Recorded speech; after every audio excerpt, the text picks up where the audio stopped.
আসসালামু আলাইকুম ভাই সকল, আশা করি আল্লাহর অশেষ করুণায় আপনারা সকলে ভালোই আছেন। আজকের আমি মাহে রমজানের তাৎপর্য নিয়ে কথা বলতে চাচ্ছি। আশা করি আপনারা আমার এই বক্তব্যটা গুরুত্ব সহকারে শুনবেন। নাহমাদুহু ওয়া নুসাল্লি আলা রাসূলিহিল কারীম, আম্মা বা'দ, ফাউযু বিল্লাহি মিনাশ শাইতানির রাজীম, বিসমিল্লাহির রহমানির রহিম। ইয়া আইয়ুহাল্লাযীনা আমানু কুতিবা আলাইকুমুস সিয়াম কামা কুতিবা আলাল্লাযীনা মিন ক্বাবলিকুম লাআল্লাকুম তাত্তাকুন। মহান আল্লাহ রব্বুল আলামিন সূরাতুল বাকারার 183 নম্বর আয়াতে বলছেন, হে ঈমানদারগণ, তোমাদের উপরে সিয়াম সাধনাকে ফরজ করা হলো কামা কুতিবা আলাল্লাযীনা মিন ক্বাবলিকুম, যেমন তোমাদের পূর্বেকার লোকেদের উপরে তা করা হয়েছিল, লাআল্লাকুম তাত্তাকুন, যাতে করে তোমরা তাকওয়ার নীতি অবলম্বন করতে পারবে, খোদাভীতি অর্জন করতে পারবে। তাহলে মাহে রমজান প্রত্যেক বৎসর আসে আর যায়, আর আমরা মাহে রমজানের সিয়াম সাধনা করি প্রায় প্রত্যেক বৎসরই। সমস্ত মুসলিম জগৎটা মাহে রমজানের সিয়াম সাধনা করে, কিন্তু এই সিয়াম সাধনা করার পরেও মুসলমানের মধ্যে কোনো রকম বিপ্লব বা পরিবর্তন পরিলক্ষিত হয়নি। আমরা মাহে রমজানের আগে যেমন ছিলাম, মাহে রমজান শেষে সে একই রকম থাকি। অথচ ইন্না দীনা ইনদাল্লাহিল ইসলাম, আল্লাহ রাব্বুল আলামিনের কাছে পছন্দিদা দিন হলো ইসলাম। আল্লাহ রাব্বুল আলামিন তিনি যা কিছু মনুষ্য জাতির উপরে ফরজ করেছেন, নিশ্চয় তার একটা উদ্দেশ্য লক্ষ্য আছে। তো মাহে রমজানের সিয়াম সাধনার আসল উদ্দেশ্য লক্ষ্যটা কি, তা আল্লাহ রাব্বুল আলামিন পবিত্র কোরআনে খুব সুন্দর করে বলে দিয়েছেন। এই আয়াতটিতে ইয়া আইয়ুহাল্লাযীনা আমানু কুতিবা আলাইকুমুস সিয়াম, হে ঈমানদারগণ, তোমাদের উপরে সিয়াম সাধনাকে ফরজ করা হলো কামা কুতিবা আলাল্লাযীনা মিন ক্বাবলিকুম, যেমন তা পূর্বেকার উম্মতের উপরে করা হয়েছিল, লাআল্লাকুম তাত্তাকুন, তোমরা তাকওয়া অবলম্বন করতে পারবে। আপনারা দেখবেন যে আল্লাহ রাব্বুল আলামিন উম্মতে মুসলিমার উপরে যা কিছু ফরজ করেছেন তার আসল উদ্দেশ্য হলো তাকওয়া, খোদাভীতি। আপনি নামাজের ব্যাপারে দেখবেন আল্লাহ রাব্বুল আলামিন বলছেন, ওয়াহমুর আহলাকা বিসসালাতি ওয়াসতাবির আলাইহা লা নাসআলুকা রিজকা নাহনু নারযুকুকা ওয়াল আকিবাতু লিত্তাকওয়া। হে ঈমানদারগণ, তোমরা তোমাদের সন্তানদের উপরে নামাজের ব্যাপারে তাম্বিয়া করো, নিজেও তার পাবন্দি করো। নাহনু নারযুকুকা ওয়াল আকিবাতু লিত্তাকওয়া, কিন্তু আমি তোমাদের রিজিক দেব, তোমরা খোদাভীতি অর্জন করো, সেই তাকওয়া। আপনারা যদি কুরবানির ব্যাপারটা দেখেন, সেখানেও আল্লাহ রাব্বুল আলামিন বলেছেন, লা ইয়ানালাল্লাহা লুহুমুহা ওয়ালা দিমাহুহা ওয়ালাকিন ইয়ানালুহু তাকওয়া মিনকুম। তোমাদের জবাইকৃত পশুর রক্ত মাংস আমার কাছে পৌঁছায় না, যেটা পৌঁছে সেটা হলো তাকওয়া। এই তাকওয়াটা কি? তাকওয়া হলো খোদা ভীতি। আপনারা দেখবেন যে ভয় সব সমান নয়। আল্লাহ মা কদরুল্লাহ হাক্কা কদরিহি, আল্লাহ রব্বুল আলামিনের যা মর্যাদা এই মানুষটাকে তা দেয়নি। ভয় একরকম না। আপনি চিড়িয়াখানায় গেছেন আর সেখানে দেখবেন যে বাঘের খাঁচা থেকে আপনি একটু দূরে দাঁড়াবেন, যাতে বাঘের পাঞ্জাটা যে আপনাকে লেগে না যায়। ও এক ধরনের ভয়। ও আর আপনি সুন্দরবনে বেড়াতে গেছেন আর সেখানে গিয়ে দেখবেন যে আপনি হয়তো লঞ্চে ভ্রমণ করছেন, এমন সময় সুন্দরবন থেকে বাঘ বের হয়ে এসেছে নদীর চরে, আর সেটা একটা ভয়। দুটো ভয় কি সমান? আচ্ছা, মনে করুন আপনি ব্যাংকে গেছেন আর ব্যাংকে গিয়ে দেখছেন যে ব্যাংকে কোনো লোকজন নেই আর ক্যাশের দরজাটা খোলা রয়েছে। আপনার মন চাচ্ছে ক্যাশের দরজাটা খোলা, 500 টাকার থোকা থোকা নোট কিছু একটু নিয়ে নিই। কিন্তু এমন সময় আপনার চোখটা উপরের দিকে গেল, যে একটা সিসি ক্যামেরা লাগানো রয়েছে। আপনি এটাও জানেন না ওটা ভালো কি খারাপ। আপনি কি ক্যাশে হাত দেবেন? দেবেন না নিশ্চয়ই। এটা একটা ভয়। তো মহান আল্লাহ রব্বুল আলামিনকে কী রকম ভয় করতে হবে? আল্লাহ বলছেন, ইয়া আইয়ুহাল্লাযীনা আমানুত্তাকুল্লাহ ওয়াল তানজুর নাফসুম মা কদ্দামাত লিগাদ। হে ঈমানদারগণ, তোমরা প্রত্যেকেই লক্ষ্য করো যে আগামী দিনের জন্য কি সঞ্চয় করেছ। ওয়াত্তাকুল্লাহ, আল্লাহকে ভয় করতে থাকো। ইন্নাল্লাহ খাবীরুম বিমা তা'মালুন। মহান আল্লাহ রব্বুল আলামিন তোমার প্রত্যেকটা কৃতকর্ম সম্পর্কে ওয়াকিবহাল, তিনি জানেন। তো মাহে রমজান আসে আমাদেরকে আসলে ট্রেনিং দেবার জন্য। বিশ্বের বুকে আমরা অনেক দল দেখি। মুসলমানদের তো বিভেদ করেছিল ইহুদি জাতি। আব্দুল সাবার চক্রান্তে মুসলমানদের মধ্যে দ্বন্দ্ব সৃষ্টি হলো আর শিয়া সুন্নি দুই ভাগে বিভক্ত হয়ে গেল। শিয়া শব্দের অর্থ হলো দল। শিয়ানে আলী মানে আলীর দল। ওটা একটা রাজনৈতিক ইস্যু। তারপরে দেখবেন আমাদের পশ্চিমবাংলা সারা ভারতবর্ষের মধ্যে কত দল। এগুলো দল হলেও আসল দল কিন্তু দুটি, একটা হলো হিজবুল্লাহ আর একটা হলো হিজবুশ শয়তান। একটা আল্লাহর দল আর একটা হলো শয়তানের দল। এই দুটি দলই মূল দল। একটি যাবে জান্নাতে আর একটি যাবে জাহান্নামে। আল্লাহ বলছেন আসহাবুন নার ওয়া আসহাবুল জান্নাহ। জাহান্নামগামী লোকেরা জান্নাতগামী লোকেরা কি এক? আসহাবুল জান্নাতি হুমুল ফাইজুন। জান্নাতগামী লোকেরাই সফল কাম। তাহলে উভয়ের মধ্যে আকাশ পাতাল পার্থক্য রয়েছে।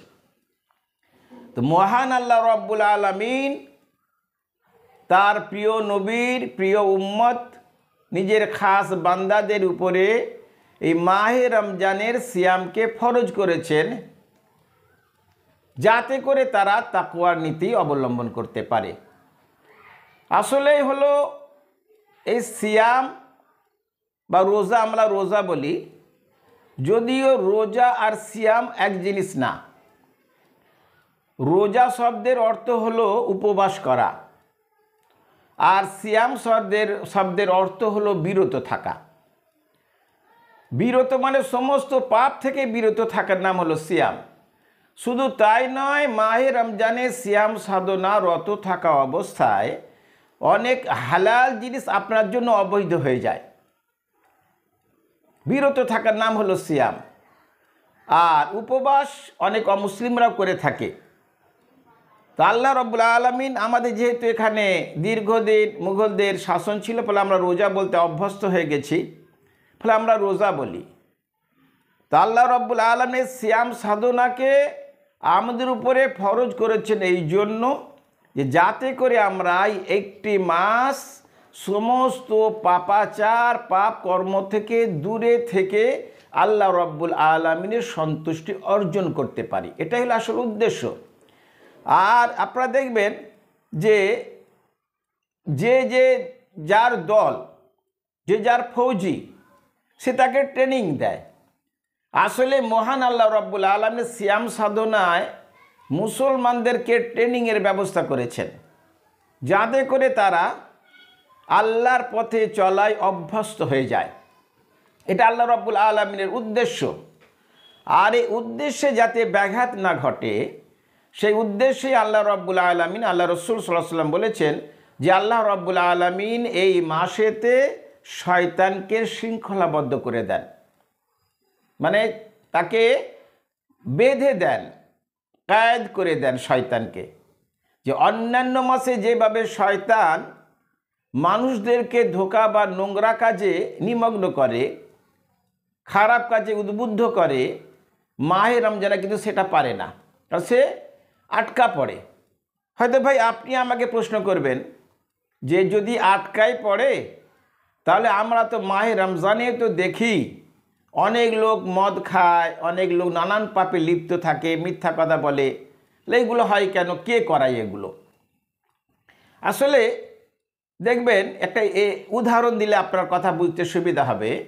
সেটা হলো যে আপনি হয়তো বাইরে থেকে আসলেন, গ্রীষ্মকাল, তপ্ত রৌদ্র বাইরে, আপনি ঘরে ঢুকবেন, ঢোকার পরে আপনি ঘরে বসে আপনি পাখার সুইচটা অন করে দিলেন। পাখার সুইচটা অন করে দেবার পরে পাখা ঘুরতে শুরু করলো। কিছুক্ষণ পরে যখন আপনার শরীরটা একটু ঠান্ডা অনুভব করলেন, তখন আপনি ওই সুইচটা বন্ধ করে দিলেন। আর সুইচটা বন্ধ করে দেবার সাথে সাথেই কি পাখা বন্ধ হয়ে যায়? না ঘুরতে থাকে? ঘুরতে থাকে। তো অনুরূপভাবে ভাই, শয়তান আমাদের কান ধরে প্রায় 11টা মাস বনবন করে ঘোরাচ্ছে। ঘোরাতে ঘোরাতে একটা মাসের জন্য ছেড়ে দেয়, কিন্তু আমরা ঘুরতেই থেকে যাই। তবে যারা একটু ব্যালেন্সটা ঠিক করে নিতে পারে, তারা কিন্তু দেখবেন তারা অন্যান্য মাসে অনেক পাপাচারে লিপ্ত হলে কিন্তু মাহে রমজানে পাপে লিপ্ত হয় না, গুনাহ থেকে বাঁচার চেষ্টা করে। আবার হয়তো অনেকেই ভাবে সংশোধন হলো না, ওইভাবে ঘুরতে ঘুরতে ঘুরতে ঘুরতে মাহে রমজানটা কেটে গেল, আবার শয়তানের কানটা ধরে আবার বনবন বনবন করে ঘোরাতে শুরু করে, ঘুরতেই থেকে গেল। তাহলে মাহে রমজানের আসল উদ্দেশ্য হলো যে যাতে আমরা তাকওয়ার নীতি অবলম্বন করতে পারি। সেই জন্য আল্লাহ রাব্বুল আলামিন আমাদেরকে উপরে মাহে রমজান দিয়েছেন। এর আরও সবচেয়ে বেশি গুরুত্ব হলো যে আল্লাহ রাব্বুল আলামিন তার একটা আয়াতে পরে বলেছেন, শাহরুর রমাজান আল্লাযী উনজিলা ফীহিল কুরআন হুদাল লিন্নাস ওয়া বাইয়িনাতিন মিনাল হুদা ওয়াল ফুরকান। রমজান মাস, যে মাসে কোরআন নাজিল হয়েছে, হুদাল লিন্নাস, বিশ্ববাসীর জন্য মুক্তির পথের দিশা, ওয়া বাইয়িনাতিন, অকট্ট দলিল, সুস্পষ্ট নিদর্শন, মিনাল হুদা ওয়াল ফুরকান, এবং রাস্তা এবং হক ও বাতিলের পার্থক্য নির্ণয়কারী। তাহলে মাহে রমজানে কোরআন নাজিল হবার কারণেই মাহে রমজানের গুরুত্ব এত বেশি। আল্লাহ রসুল সাল্লাল্লাহু আলাইহি ওয়াসাল্লাম বলেন, যখন মাহে রমজান শেষ হয়ে গেল আর সওয়ালে চাঁদ উদিত হলো, তখন থেকে নিয়ে আবার জান্নাতকে সুসজ্জিত করা হয়, জান্নাতকে সাজানো হয়।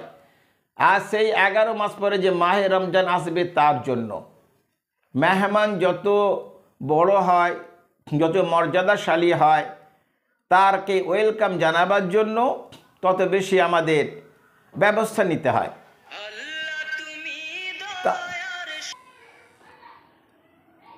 তো মাহে রমজানে কোরআন নাজিল হয়েছে, সেই জন্যই এই সিয়াম সাধনার গুরুত্ব বেশি। আবার দেখেন, যে রাতে কোরআন নাজিল হলো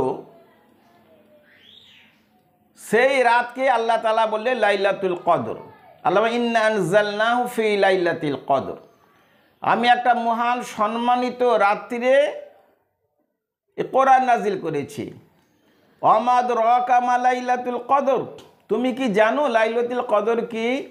লাইলাতুল কদরি খায়রুম মিন আলফি শাহর, লাইলাতুল কদর হলো সহস্র মাস অপেক্ষাও উত্তম। তাহলে ওই একটি রাত, এমন একটি রাত যে রাতে কোরআন নাজিল হলো, সেই রাতের গুরুত্ব এত বেশি।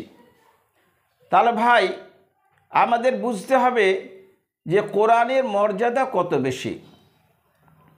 আমরা মাহে রমজানের সিয়াম সাধনা করি, আর সাথে সাথে অন্যান্য মাসে যেমন মিথ্যা কথা বলি, ধোঁকাবাজি করি, জোর চুরি, দাগাবাজি, সব সেই রকমই আমরা একই রকম থাকি। শুধু অনাহারে থাকি আর ভাবি আমার মনে হয় সিয়াম সাধনা করি। আসলে এটা সিয়াম সাধনা হয় না।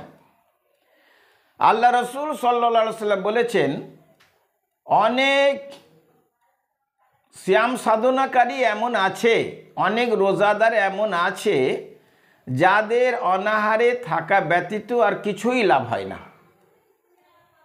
যাদের অনাহারে থাকা ব্যতীত আর কিছুই লাভ হয় না।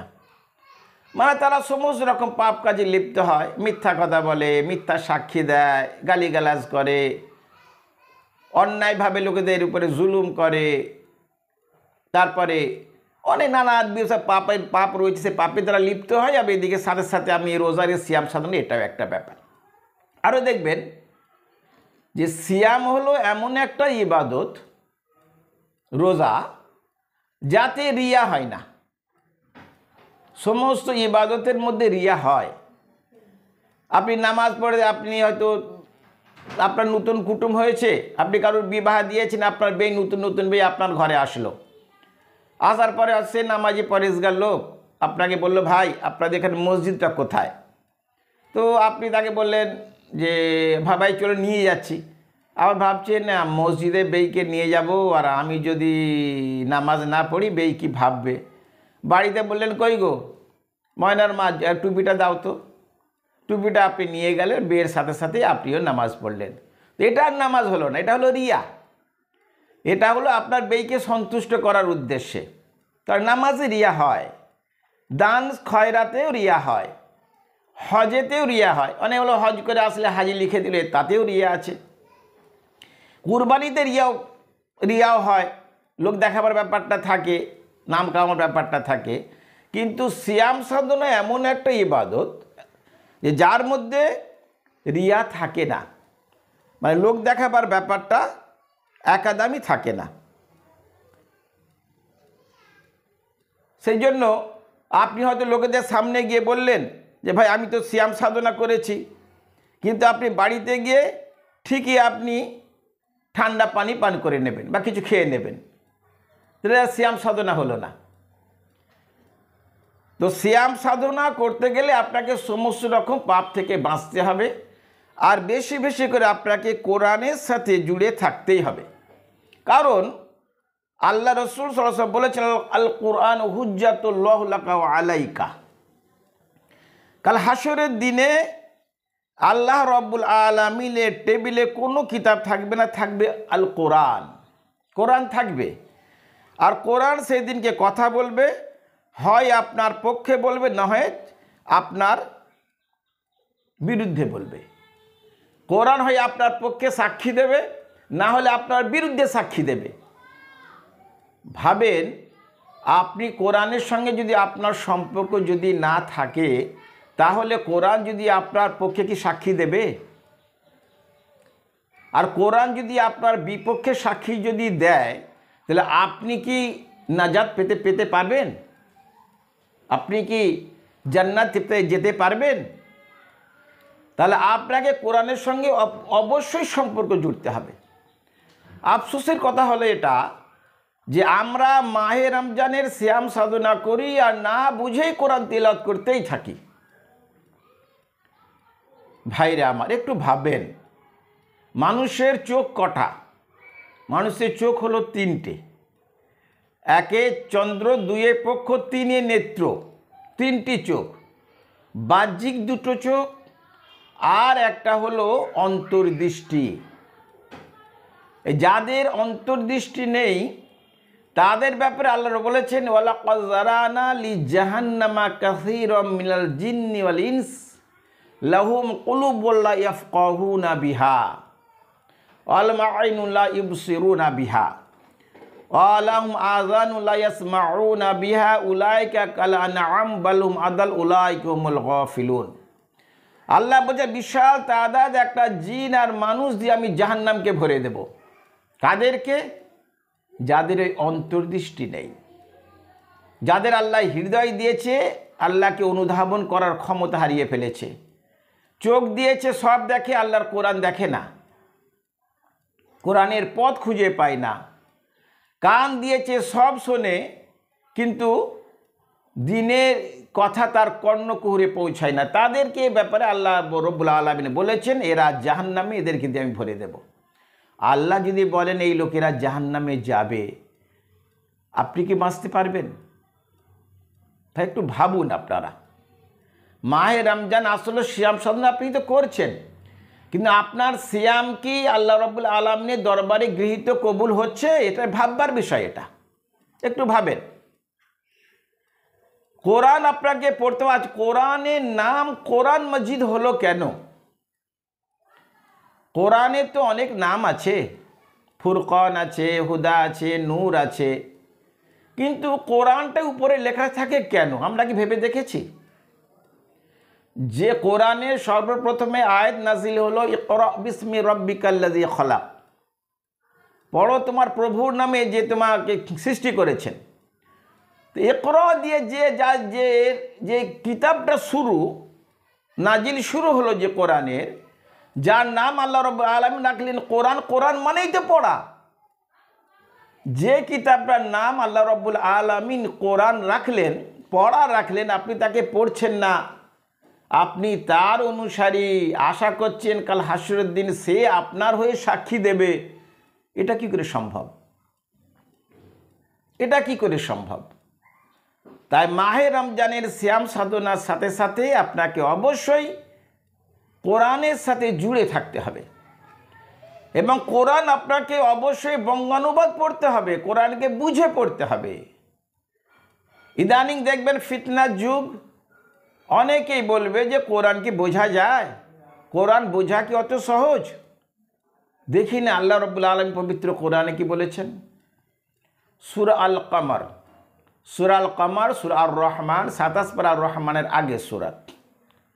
আল্লাহ বলছেন, তাতে 4 জায়গায় বলেছেন ওয়া লাকাদ ইয়াসসারনাল কুরআন লিযিকরি ফাহাল মিন মুদ্দাকির।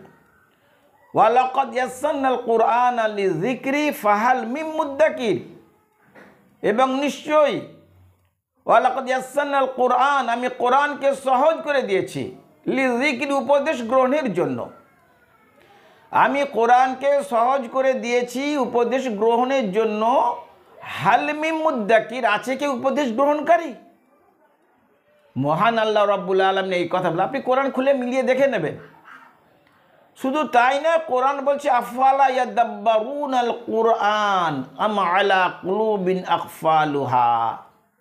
তোমরা কোরআন নিয়ে গবেষণা করছো না কেন? আমি কি তোমাদের অন্তর তালাবদ্ধ করে দিয়েছি? সব কোরআনের আয়াত ভাই আমার। আল্লাহ তাআলা কোরআনে এ কথাগুলো বললেন, আর আমাদের মতো মধমরা কোরআনের ধারে কাছে না গিয়ে, না বুঝেই শুধু কোরআন তিলাওয়াত করে গেলাম আর ভাবলাম মনে হয় কোরআনের হক আদায় করে দিয়েছি, তা হয় না। দেখেন, আর একটা আপনাদেরকে জানাই যে আমাদের সমাজে যে প্রচলিত পাপ, যেমন শূকরের গোশত, মদ, জুয়া, ব্যভিচার, আমরা এগুলোকে পাপ মনে করি। আর আমরা তো এগুলোকে পাপ মনে করি না যে কারোর সামনে যদি নিন্দাবাদ করি, যদি কাউকে যদি ছোট করি, কাউকে যদি গালিগালাজ যদি করি, কারোর পিছনে যদি কথা বলি, সেটা কি পাপের কাজ? আমরা ভেবেও দেখি না। অথচ দেখেন যে আপনাদের সুপরিচিত সূরা আম্মা পারার একাদম শেষের দিকে সূরা, সূরাতুল হুমাজা, সূরা হুমাজাল হুমাজা ওয়াইলুল কুল্লি হুমাজাতিল লুমাজা। এই সূরাটা আমরা নামাজে প্রায় অনেকেই পড়ি, ছোট্ট সূরা, আমরা প্রায় এটা পাঠ করি, কিন্তু আমরা কি এর বঙ্গানুবাদ কোনোদিন খুলে দেখেছি? আল্লাহ রাব্বুল আলামিন যত পাপের কথা বলেছেন, ওই মদ, জুয়া, ব্যভিচার, সুদ, ঘুষ, তারপরে আল্লাহ তাআলা সরাসরি জাহান্নামের কথা বলেননি, কিন্তু সূরাতুল হুমাজাতে আল্লাহ তাআলা তাদের ব্যাপারে বলেছেন, সরাসরি জাহান্নাম সংবাদ দান করেছেন, যারা লোকেদের সামনাসামনি নিন্দাবাদ করে আর পিছনে গীবত করে। ওয়াইলুল কুল্লি হুমাজাতিল লুমাজা, যারা লোকেদের সামনাসামনি নিন্দাবাদ করে আর পিছনে গীবত করে, দোষ প্রচারে অভ্যস্ত। আল্লাযী জামা মালান ওয়া আদ্দাদা, ধনসম্পদ জমা করে তা গুনে গুনে রেখে দেয়। আল্লাহ তারপরে ইয়াহসাবু আন্না মালাহু আখলাদা, সে কি মনে করে তার এই ধনসম্পদ তার কাছে চিরকাল থাকবে? কাল্লা, কখনই নয়। লা ইউমবাযান্না ফিল হুতামা, তাকে অবশ্যই চূর্ণ বিচূর্ণকারীর মধ্যে নিক্ষেপ করা হবে, হুতমাতে তাকে নিক্ষেপ করা হবে। যা আল্লাহ তাআলা ব্যভিচারী করার পরে সঙ্গে সঙ্গে বলে দেয়নি। যারা শুকরের মাংসকে তার পিছনে সরাসরি বলে দেয়নি, জুয়া খেলার পরে সরাসরি বলে দেয়নি, কিন্তু যারা লোকেদের সামনাসামনি নিন্দাবাদ করে, গালিগালাজ করে আর পিছনে গীবত করে, পরনিন্দা পরচর্চা যা করে, তাদের ব্যাপারে আল্লাহ তাআলা বললেন তাকে অবশ্যই তাকে এই হুতমাতে নিক্ষেপ করা হবে, তাকে অবশ্যই হুতমাতে নিক্ষেপ করা হবেই হবে। আল্লাহর কোরআন বলেছে। আপনি সারা মাস সিয়াম সাধনা করে গেলেন আর ঘরে কথায় কথায় আপনি গালিগালা শুরু করে দিলেন, বাইরে বেরিয়ে এর পিছনে কথা তার পিছনে কথা সারাদিন বলে বলে বেড়ালেন, আপনি যদি ওই অবস্থায় মারা যান, আপনার ঠিকানা হুতমা, এতে কোনো সন্দেহ নেই। আমি বলছি না, আল্লাহর কোরআন, আপনি মায়েটা খুলে দেখে নেবেন, আমার কথার সাথে মিলিয়ে দেখে নেবেন, আপনি ঠিকানা আপনার হুতমা। আমাদের সমাজের এমন অবস্থা হয়ে দাঁড়িয়েছে যে আমাদের সমাজে যদি এই গালিগালাজ আর পিছনে দোষ পচের অভ্যস্ত, এই দুটি দোষ যদি মিটে যায়, মুসলমানরা যে এই দুটো কাজ যদি ছেড়ে দেয়, আমি মনে করি আমাদের সমাজের 99% ঝগড়া এমনি মিটে যাবে। বৎসরে তালাক যদি 100টা হয়, তো এর মধ্যে 95টা তালাক এমনি হবে না, যদি তারা কটু বাক্য ছেড়ে দেয়, গালিগালাজ করা ছেড়ে দেয়, পিছনে দোষ প্রচার করা যদি ছেড়ে দেয়।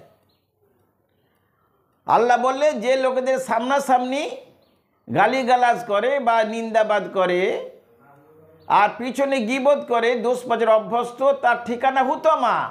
আল্লাহ ওয়ামা আদরাকা মাল হুতমা, তুমি কি জানো হুতমা কি?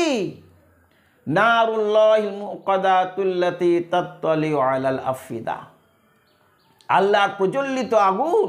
নারুল্লাহ, আল্লাহর আগুন। মুকাদাতুল্লাতী তাত্তালিউ আফিদা, মানুষের অন্তর পর্যন্ত দগ্ধ করবে। আল্লাহর আগুনে তাকে নিক্ষেপ করা হবে। তো মাহে রমজানের সিয়াম সাধনার উদ্দেশ্য হলো যে আপনাকে এ সমস্ত রকম পাপ থেকে বাঁচতে হবে। খাস করে আপনাকে কারোর সামনে কোনো রকম নিন্দাবাদ করা যাবে না বা পিছনে দোষ প্রচার করাও যাবে না। যদি হয় আপনার ঠিকানা জাহান্নাম, এতে কোনো সন্দেহের অবকাশ নেই। তাহলে আপনাকে সিয়াম সাধনা করতে হবে এভাবে।